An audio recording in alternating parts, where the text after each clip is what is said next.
Le village des recruteurs de Dijon, c'est la troisième édition de retour ici sur notre plateau vidéo. Alors on a parlé de pas mal de secteurs, mais on n'a pas encore parlé de l'emploi des personnes en situation de handicap. On va le faire tout de suite avec vous. Bonjour Émilie Bessière, vous êtes Bonjour. directrice de Cap Emploi qui s'occupe justement des demandeurs d'emploi, notamment en situation de handicap. Vous pouvez rappeler en quelques mots, parce qu'il y a plusieurs missions à Cap Emploi. Quelles sont les principales missions? C'est ça, voilà.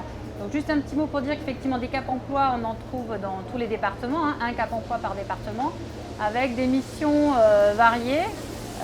L'accompagnement effectivement des demandeurs d'emploi dans leur recherche d'emploi. Donc ça va être définition d'un projet professionnel, une réorientation professionnelle, mais aussi après l'accompagnement dans l'entreprise. On a également des missions auprès des entreprises pour pouvoir les accompagner dans leur recrutement et leur politique RH au niveau du handicap. On leur propose des profils.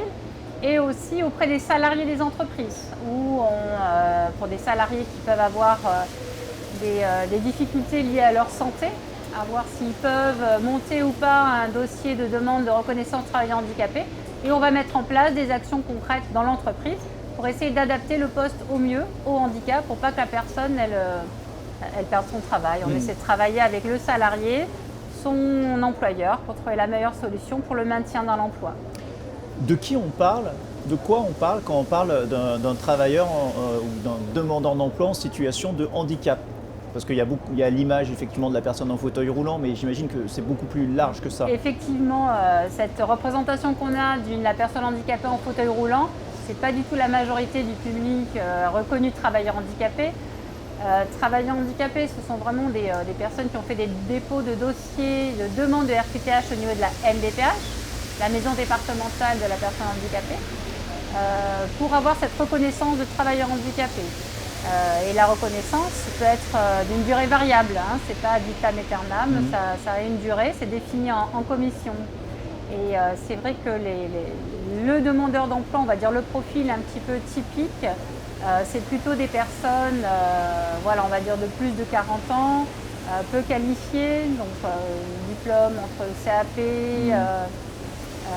BEP et infra, avec des troubles plutôt moteurs. On est plutôt sur des personnes qui ont des troubles moteurs.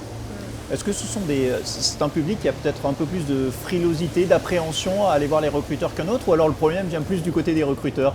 Alors, je pense que effectivement la question elle est bien, c'est vraiment des deux côtés, les représentations sont des deux côtés. Aussi bien les employeurs qui vont avoir une idée un petit peu faussée du handicap, mais aussi le demandeur d'emploi lui-même qui parfois a du mal à accepter son handicap ou n'ose pas forcément en parler. Donc c'est vrai qu'on travaille beaucoup ça, aussi bien auprès des entreprises que des demandeurs d'emploi, savoir aborder le handicap des deux côtés.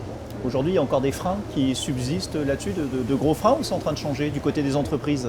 Ça évolue tout doucement, mais c'est vrai qu'on fait encore beaucoup, on intervient beaucoup dans les entreprises, on fait ce qu'on appelle des sensibilisations, où c'est aussi bien au niveau du recruteur, mais aussi au niveau des équipes. Voilà, qu'est-ce que ça veut dire? Travailler avec une personne handicapée, ça peut être parfois perçu comme une lourdeur dans l'équipe, donc il y a tout ce travail aussi. Donc même si ça évolue, surtout avec cette notion d'entreprise inclusive là, qui est un petit peu à la mode, qui prend de l'ampleur, voilà, mais on reste encore présent dans les entreprises, il y a de quoi faire encore. Effectivement, les entreprises inclusives, la démarche RSE, tout ça, ce sont des choses qui devraient participer C'est à ça. l'emploi des personnes en situation de C'est handicap. ça. Et pourtant, le taux de chômage persiste et dure au fil des ans, deux fois supérieur au taux de chômage des personnes on a du mal valides. à faire inverser la courbe, effectivement, voilà, ça reste assez stable. Mais bon, justement, on agit dans ce sens.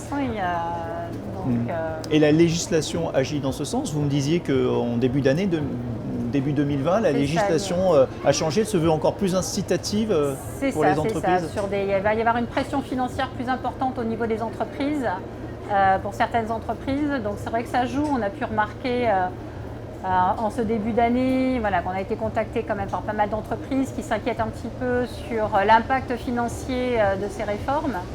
Donc bon, après effectivement la crise sanitaire a fait que les choses se sont un petit peu arrêtées, mais voilà, on est sollicité de plus en plus par les entreprises. Donc effectivement l'incitation financière, a priori, ça devrait fonctionner. Parce qu'on rappelle juste le cadre légal. pour les entreprises de plus de 20 salariés, c'est ça? C'est ça, il doit y avoir au minimum 6% des salariés qui doivent avoir cette reconnaissance de travailleurs handicapés. Et ça, c'est aujourd'hui respecté ou il y a encore beaucoup d'entreprises qui sont hors des clous? Non, non, il y a encore de quoi faire. C'est vrai que les petites entreprises sont sont peut-être moins ciblées. C'est quand même les plus gros recruteurs, ce sont les petites entreprises. Donc le travail est à faire plutôt au niveau des grosses entreprises. Mais non, il y a encore de quoi faire. Il y a encore du boulot.